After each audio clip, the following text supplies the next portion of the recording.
Voici l'application certainement la plus importante de la dérivation, c'est l'étude des variations d'une fonction. Alors vous avez vu en classe de première cette propriété qui lie en fait le signe de la fonction dérivée avec les variations de la fonction. Si la dérivée est positive, la fonction est croissante, si la dérivée est négative, la fonction est décroissante, et si la dérivée est égale à 0, alors la fonction est constante sur l'intervalle considéré.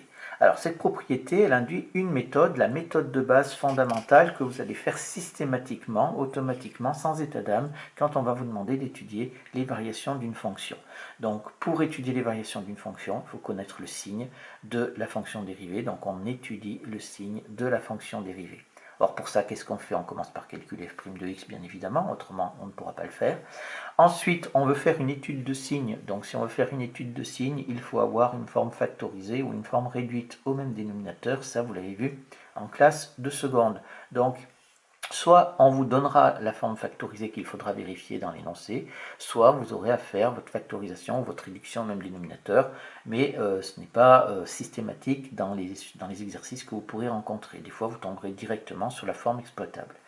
Ensuite, une fois qu'on a mis donc notre fonction dérivée sous une forme exploitable, eh bien, on va pouvoir construire le tableau de signes. Je rappelle que étude de signes égale tableau de signes. Ça, c'est quelque chose de très important. Et dans le tableau de signes, on va mettre tous les facteurs qui composent la dérivée, c'est-à-dire qu'on va prendre une ligne pour chacun des facteurs. Et une fois qu'on aura fait le signe de la fonction dérivée, alors on pourra appliquer la propriété précédente, la propriété de dessus, pour en déduire les variations.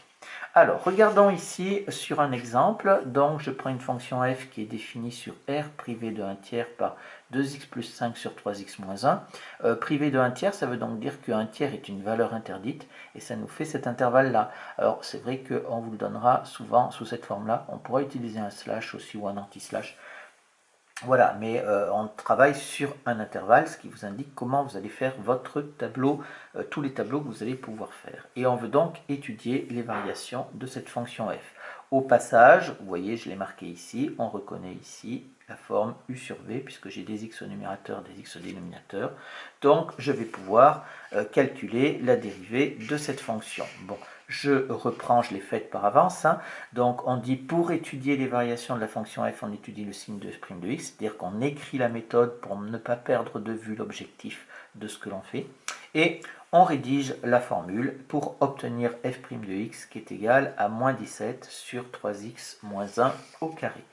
Maintenant que j'ai ma fonction dérivée, eh bien, j'ai fait la première étape, donc je vais faire la deuxième étape. Donc là, je suis dans une forme exploitable, puisque j'ai ça sous forme de fraction. Donc en fait, j'en suis à la troisième étape, maintenant à faire le tableau de signes, et après les variations. Donc, j'ai les valeurs de x. Les valeurs de x, donc, qui vont de moins l'infini jusqu'à plus l'infini.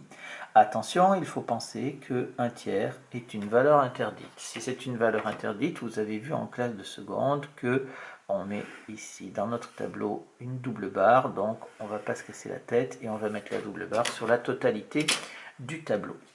Ici, dans mon tableau de signes, je dois mettre les facteurs, tous les facteurs qui composent ma dérivée. Alors là, j'ai le numérateur, c'est-à-dire moins 17, et j'ai le dénominateur, c'est-à-dire 3x moins 1 au carré. J'ai donc moins 17 ici, et 3x moins 1 au carré ici.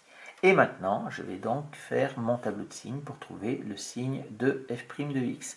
Moins 17, il n'y a pas de x, c'est une constante, donc c'est tout le temps négatif. Le numérateur sera tout le temps négatif. Ici, qu'est-ce que j'ai? 3x moins 1 au carré.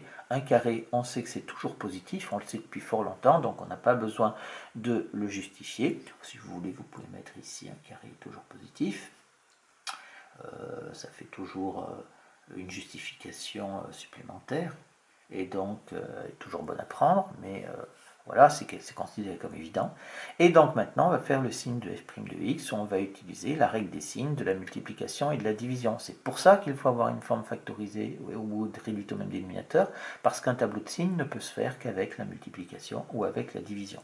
Donc plus par moins, ça fait moins, plus par moins, ça fait moins.